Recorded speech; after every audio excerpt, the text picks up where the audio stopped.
You. Yeah, blessed.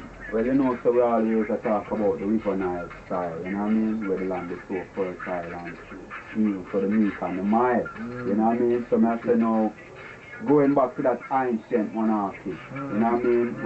Where the martial arts really started. Well, it started from the tombs of the pyramids, Son of War hieroglyphics. Talks about, they call it Montu Arts. See? Montu Arts, or martial arts. Now they don't call it Kung Fu, Karate, Jiu-Jitsu, and Taekwondo, and all the other aspects of the martial arts, self-defense. But it started from there. And then from there it went to Ethiopia, and then from Ethiopia it went to India, and it stayed in India for maybe 3,000 years. And then from there were some lines of Buddhas, from Gautama right down to Bodhidharma. See? Enlightened beings. Yes, enlightened beings, and the enlightened ones.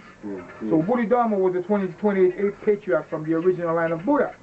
So he had a zeal, listen, he wants to continue his teaching. So he just left his tribe. He was a Brahmin king, Dravidian king, and he traveled 8,000 miles over the Himalayas, through deserts, with a route called the Silk Route, or the trade route. Wow, where did I look for on that route now? Well, look at the spread his teachings. So he went to China, went to the Yangtze River. A couple of people saw him floating on a pillar of reed, where a reed is a big, large tree. So they saw him floating, like, you know? And then from there he went to a temple in southern China. At first they never accepted him. You know, because this black-faced monk, away from here. So he left and spent 9 years in a cave down the road. And then people in the temple heard about him, this black-faced monk, this Indian. So one day, they call him in. He said, come on in. Introduce himself. I want to teach a new faith. A system called Tantric Yoga, or Tantrin Yoga. So he went to the Shaolin Temple, and he noticed that he passed the meditation room, and everybody was in a lotus position, but he noticed that they were tend to be sleeping while they were meditating. So he derived a type of exercise to wake them up, or wake up the Kundalini, or the chakra. Okay. See? So internal energy. The internal energy. Higher manifestation of your own being. A higher self. Higher self. Okay. Because remember,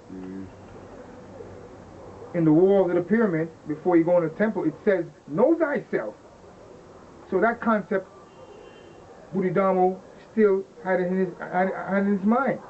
So he introduced the Shaolin Temple, or the monks, to a form of standing meditation. Where you stand. Just stand. Where you create a static energy. Raising the Kundalini. Raising the Ida and Pingala, as they call in different time period.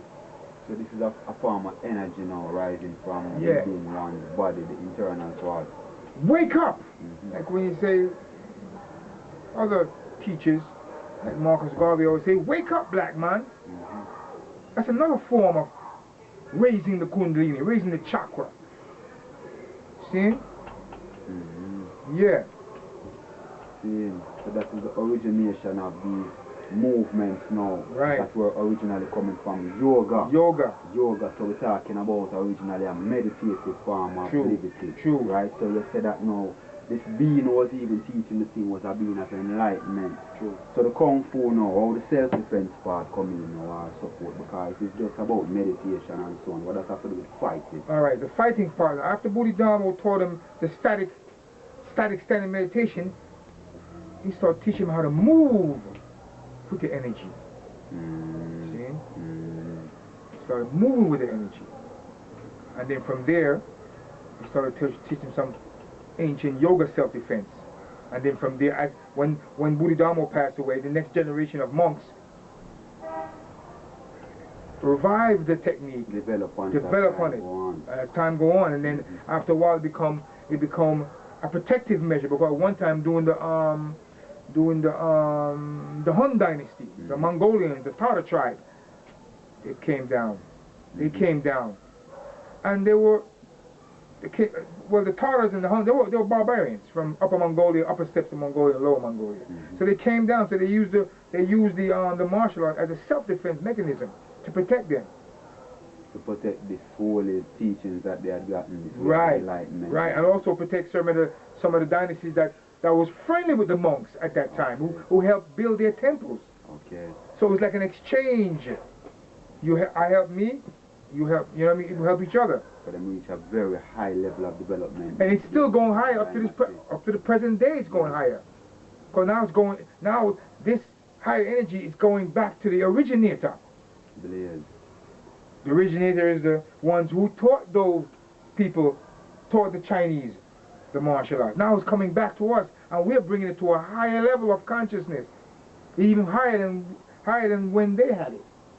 Blessed, so that is where the I come within the journey now. I. And we give thanks. You know, everything can be said in a 1 minute or 1 moment, but as the knowledge travels around the earth, you know, we connect through this thing called the River Nile, you know what I mean, which is the entire beginning of civilization, the foundation of civilization. We give thanks that you could come forth in this nation at this point in time, you know, and deliver this knowledge unto I and I to share and care. Give thanks that you are here, you know. That's my love.